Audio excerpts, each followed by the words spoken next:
भाभी के गहने ज्यादा अच्छे हैं। अरे चारू, तुम्हें तो आज अपनी सहेली नीलम की शादी में जाना था ना, तुम यहाँ क्या कर रही हो? अरे तुम्हारी बेस्ट फ्रेंड की शादी है, तुम्हें तो अब तक वहाँ पहुँच जाना चाहिए था। वो बात नहीं है भाभी, मैंने कब कहा कि शादी हो गई तो हमारी दोस्ती कमज़ोर हो गई। अरे वो आज भी मेरी बेस्ट फ्रेंड है, लेकिन ऐसे कैसे चली जाऊँ मैं उसकी शादी में, आप ही बताओ। मेरी सारी सहेलियाँ आएंगी एक से बढ़कर एक गहने और साड़ियाँ पहनकर, लेकिन मेरे पास ना तो कोई ढंग की साड़ी है ना ही गहने। ले देकर बस ये मंगलसूत्र चढ़ाया है मेरे ससुराल वालों ने। अब क्या बताऊँ भाभी, सहेलियों के सामने अपना दुखड़ा भी तो नहीं रो सकती ना। इससे तो अच्छा है कि मैं शादी में ही ना जाऊँ। ससुराल से तुझे गहने चढ़े तो है, अपने गहने पहन कर जाना। और सहेली की शादी में ना गहने और कपड़े दिखाने की ज़रूरत नहीं होती है। आज से 5 साल बाद कोई ये याद नहीं रखेगा कि तूने अपनी सहेली की शादी में क्या पहना था। हाँ, लेकिन ये बात ज़रूर याद रखी जाएगी कि तू नेहा की शादी में गई थी या नहीं। वो सब तो ठीक है भाभी, लेकिन आप मेरे मन की बात भी तो समझो ना।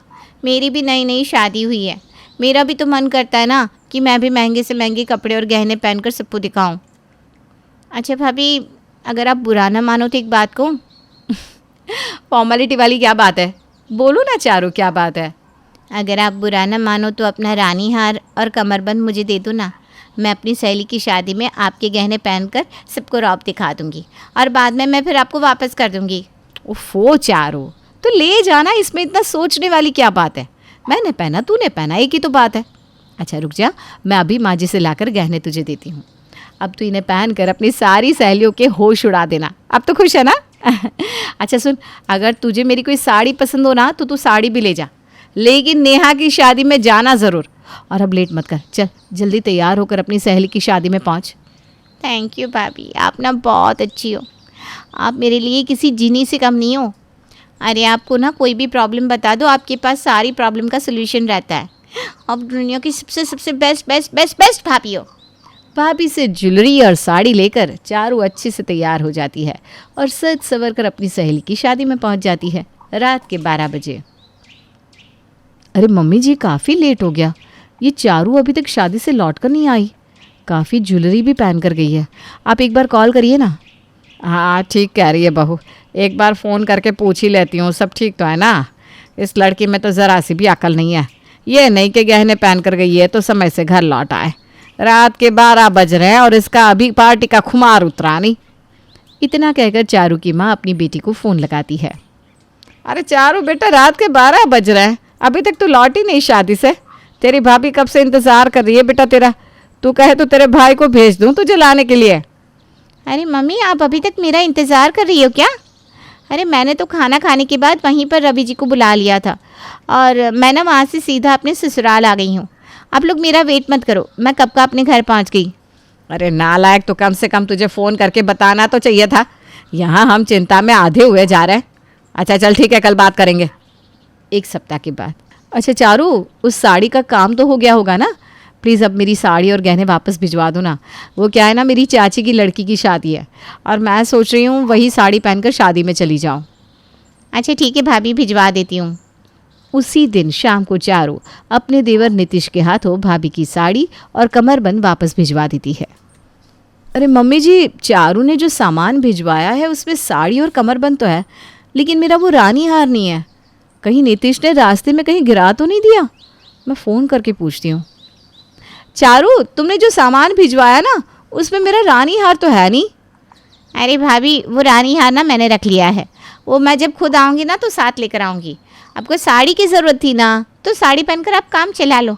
अच्छा मैं बाद में आपसे बात करती हूँ। हाँ, इतना कहकर चारू फ़ोन काट देती है। नीतू को चारू का व्यवहार कुछ अटपटा सा लग रहा था। अरे जब खुद को कपड़े और गहनों की ज़रूरत थी तब तो बहुत भाभी भाभी कर रही थी, और जब वापस लौट आने की बारी आई तो ठीक से बात भी नहीं कर रही, फ़ोन काट दिया। ये क्या बात हुई भला? खैर, इकलौती ननद को कुछ भी कहना मतलब सास की नज़र में खटकना, इसलिए फ़िलहाल तो नीतू कुछ नहीं कहती और अपने हार के वापस आने का इंतज़ार करने लगती है। धीरे धीरे दिन बीतने लगते हैं और 2 महीने का लंबा वक्त बीत जाता है, लेकिन ननद चारू तो हार वापस देने का नाम ही नहीं ले रही थी। एक दिन चारू अपने मायके आती है। अरे चारू, बहुत दिनों में आई इस बार, काफ़ी दिन लगा दिए तुमने। अच्छा तुम बैठो, मैं चाय नाश्ता लेकर आती हूँ। नीतू चारू के लिए चाय नाश्ता लगा देती है। कुछ देर बाद, अच्छा चारू, अब की बार तो मेरा हार लेकर आई हो ना। तुमने कहा था जब तुम घर आओगी तो खुद मेरा हार लेकर आओगी। अरे भाभी, शर्म नाम की चीज़ ही नहीं है आपके अंदर। मैं आपका हार लेकर कहीं भागी जा रही हूँ क्या? ननद को आकर बैठे हुए अभी 10 मिनट नहीं हुए, ये नहीं कि पहले ननद का हाल चाल पूछ ले। हार ना हुआ, पता नहीं क्या हो गया। और भाभी एक बात बताऊँ आपको, वो हार आप अपने मायके से लेकर नहीं आई थी, मेरी मम्मी ने चढ़ाया था वो आपको। और कायदे से देखा जाए ना तो हार पर मेरा भी अधिकार है। आपको बहुत ज़्यादा हार की पड़ी है ना, जाओ वापस नहीं करती मैं आपका हार, अब वो मेरे पास ही रहेगा। अरे चारू, ये तुम कैसी बात कर रही हो? तुम मेरा हार वापस नहीं करोगी? हैं? मैंने तुम्हें सिर्फ पहनने के लिए दिया था और अब देखो कैसे तेवर दिखा रही हो। माँ जी, आप देख रही हो ना। अरे उसका हार वापस क्यों नहीं कर देती? हैं? तूने पहनने के लिए लिया था, तेरा काम खत्म हो गया, अब उसका सामान वापस कर। मम्मी आप ना ज़्यादा बहू वाली मत बनो। बहू को तो आपने 5 तोले का हार चढ़ा दिया, बेटी के लिए क्या किया? ऐसा है कि वो हार अब मेरे पास ही रहेगा, जिसको जो करना है ना कर लो। माँ बाप की संपत्ति में बेटियों का भी बराबर अधिकार होता है। इतना कहकर चारू गुस्से में पांव पटकते हुए अपने ससुराल लौट जाती है। अरे बहू, तुझे पता है ना चारू थोड़ी गर्म दिमाग की है। इसका गुस्सा ठंडा होगा ना, तेरा हार खुद लाकर तुझे वापस कर देगी। तू चिंता मत कर बेटा, तेरा हार कहीं नहीं जाने वाला। अभी मैं बैठी हूँ ना यहाँ पर। माँ जी, मुझे आप पर तो पूरा भरोसा है, लेकिन चारू ने जो कहा वो मुझे अच्छा नहीं लगा। अरे मैंने हार उसे देने से पहले एक पल भी नहीं सोचा, और अब जब वापस करने की बारी आई तो मुझे ऐसे रंग दिखा रही है। इस चारू की अकल ठिकाने लगानी ही पड़ेगी। अरे सोना चांदी देखकर बावली हो गई है ये लड़की। मेरे संस्कारों को मिट्टी में मिलाकर रख दिया इसने। 1 महीने तक चारू के हार लौटने का इंतज़ार करने के बाद आखिर में माँ वंदना अपनी बेटी को फ़ोन मिलाती है। बहुत अच्छा किया तूने जो नीता का हार अपने पास ही रख लिया।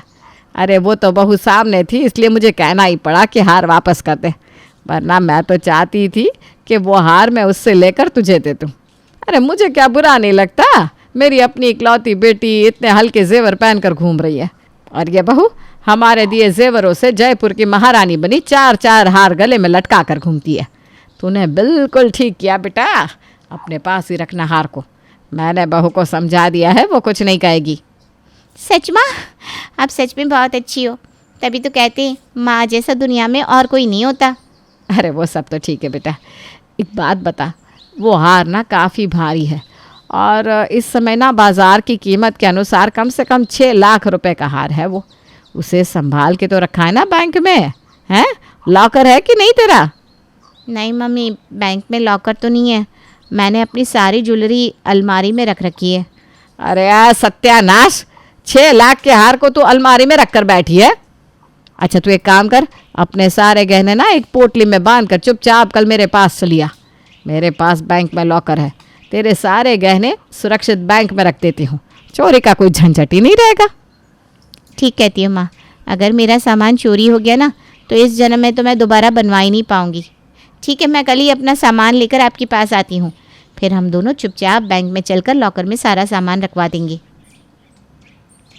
अगले दिन चारू की माँ बिना किसी को कुछ बताए घर से निकलती है और चारू के साथ बैंक में पहुंचकर उसके सारे गहने अपने लॉकर में रखवा देती है।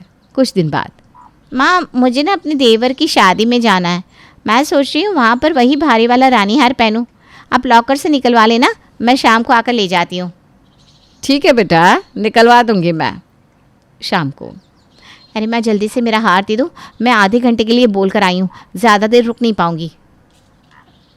अरे कौन सा हार बेटा, किस हार की बात कर रही है तू? अरे माँ मेरा हार जो मैंने आपके साथ जाकर लॉकर में रखवाया था, अपने सारे गहने मैंने आपके साथ चल के लॉकर में रखवाए थे, भूल गई क्या आप? अरे बेटा ये कैसी बात कर रही है तू, और मैं तेरे गहने अपने लॉकर में रखूंगी क्यों? जाकर अपने घर में ढूंढ, तेरी अलमारी में रखे होंगे, मेरे पास तेरे कोई गहने नहीं है। अरे माँ ये कैसा खेल खेल रही हो मेरे साथ? मैंने खुद अपने हाथ से आपको अपने सारे गहने दिए थे, और आज सुबह मैंने फ़ोन भी तो किया था। ये क्या मजाक लगा रखा है आपने माँ? अरे बेटा अब मैं तेरे साथ मजाक करूंगी क्या? मेरी कोई मजाक करने की उम्र रह गई है? मेरे पास तेरा कोई हार नहीं है। जाकर अपने घर में ढूंढ, यहाँ पर अपना समय वेस्ट मत कर बेटा। माँ की बात सुनकर अब तो चारू को घबराहट होने लगती है, वो फूट फूट कर रोने लगती है। भाई तुम क्या कह रही हो? अगर मैंने अपनी सास को बताया कि मेरे गहने खो गए तो मेरी सास मुझे घर में भी घुसने नहीं देगी। अरे तुम्हारे घर में किस चीज़ की कमी है जो तुम्हारी निगाह मेरी थोड़े से गहनों पर है? देखो माँ, मुझे ना मेरे गहने वापस कर दो प्लीज़। अरे बेटा, अपने गहनों पर बात आई तो तेरी आंखों से आंसू निकलने लगे हैं? अपनी भाभी का हार अपने पास रखते हुए इस बात का ख्याल नहीं आया था तुझे कि उसके दिल पर क्या बीती होगी? अब तेरे पापों की यही सजा है बेटा कि नीतू के साथ साथ तेरे सारे जेवर भी अब यहीं रहेंगे। अब तू जो बिगाड़ सकती है बिगाड़ ले, कैसे साबित करेगी कि तेरे गहने मेरे पास है? माँ, मुझसे गलती हो गई, मैं माफ़ी मांगती हूँ। तुम कहो तो मैं यहाँ नाक रगड़ने को भी तैयार हूँ, लेकिन मेरे गहने मुझे वापस कर दो। अरे माँ, मेरी शादी टूट जाएगी, तुम समझती क्यों नहीं हो? रो मत चारू, तुम मेरे लिए छोटी बहन की तरह हो और अपनी छोटी बहन समझकर ही मैंने तुम्हें अपना हार दिया था। लेकिन मैं नहीं जानती थी कि तुम मेरी अच्छाई का ऐसे बदला चुकाओगी। मुझे तुम्हारे किसी भी गहने से कोई सरोकार नहीं है, ले जाओ अपने गहने, लेकिन आगे से याद रखना कभी किसी के विश्वास का गलत फ़ायदा मत उठाना। अपने गहने वापस पाकर चारू की जान में जान आ गई थी। उस दिन उसे एक बहुत बड़ा सबक मिल गया था कि पराई वस्तु पर नज़र डालना पाप होता है। गांव में करिश्मा नाम की एक छोटी सी बच्ची रहा करती थी। करिश्मा के माँ बाप का बचपन में ही देहांत हो चुका था और करिश्मा गांव के मंदिर के पास रहा करती थी। गांव के कुछ लोग उसे 2 वक्त का खाना दे दिया करते थे और मंदिर के पुजारी जी ने उसके मंदिर में रहने और सोने की व्यवस्था कर दी थी। अरे करिश्मा बेटा, आज सुबह से इतनी उदास क्यों बैठी हो? क्या बात है बेटा? कोई बात नहीं काका, रक्षाबंधन का त्योहार आ रहा है, सब लोग अपने भाई को राखी बांधेंगे, लेकिन मैं तो दुनिया में बिल्कुल अकेली हूँ। अरे बेटा, चिंता क्यों करती हो? जिसका कोई नहीं होता उसका भगवान होता है। ऊपर वाला है ना, वो तुम्हारी मदद जरूर करेगा। लेकिन भगवान असल में थोड़ी ना होते काका, भला वो मेरी मदद कैसे करेंगे? अरे बिटिया, ऐसे नहीं कहते, भगवान तो सब जगह होते हैं और देखना वो तुम्हारी मदद भी जरूर करेंगे। पुजारी जी के जाने के बाद करिश्मा उदास होकर मंदिर की सीढ़ियों पर बैठ गई। उसे कुछ भी समझ में नहीं आ रहा था। तभी कुछ देर बाद मंदिर में एक साधु आते हैं। क्या बात है बेटा, तुम ऐसे चुपचाप क्यों बैठी हो? क्योंकि मैं बहुत उदास हूँ। इस दुनिया में मेरा कोई नहीं, मैं बिल्कुल अकेली हूँ। अरे तुम्हें उदास होने की कोई जरूरत नहीं है। ये देखो, मेरे पास एक बहुत सुंदर फूल है, तुम इसमें धागा पिरोकर भगवान के हाथ पर राखी की तरह बांध देना। लेकिन उससे क्या होगा बाबा? उससे कुछ होगा नहीं बेटा, बस तुम्हारा अकेलापन दूर हो जाएगा और तुम्हारे जीवन में खुशियां लौट आएंगी। क्या सच में ऐसा हो सकता है? हाँ, रक्षाबंधन वाले दिन सुबह नहा धोकर मंदिर की जो मूर्ति है उस पर फूल की राखी बनाकर बांध देना। इतना कहकर साधु वहां से चले गए। अब तो करिश्मा बस हर दिन रक्षाबंधन के दिन का इंतजार करने लगी। 2-3 दिन इसी तरह बीत गए और रक्षाबंधन आ गया। करिश्मा सुबह सुबह नहाकर उस फूल में धागा पिरोकर भगवान के मंदिर पहुंची और उसने वो राखी भगवान की मूर्ति को बांधी। ठीक उसी वक्त वहां पर करिश्मा से कुछ साल बड़ा एक लड़का आया और उसने अपना नाम किशन बताया। अरे करिश्मा, तुम्हारी राखी तो बहुत सुंदर है। क्या ऐसी राखी तुम मेरी कलाई पर भी बांध सकती हो? वो क्या है ना, मेरी कोई बहन नहीं है, लेकिन ये राखी में जो फूल लगा हुआ है वो मुझे किसी साधु बाबा ने दिया था और मेरे पास दूसरा कोई फूल नहीं है। लेकिन मुझे तो तुम्हारे हाथ की बनी हुई राखी ही चाहिए, कहीं से भी लेकर आओ। अब मैं क्या करूं? भगवान ने बड़ी मुश्किल से मेरे जीवन में किसी को भेजा है। अगर मैंने किशन को राखी नहीं बांधी तो वो नाराज होकर चला जाएगा।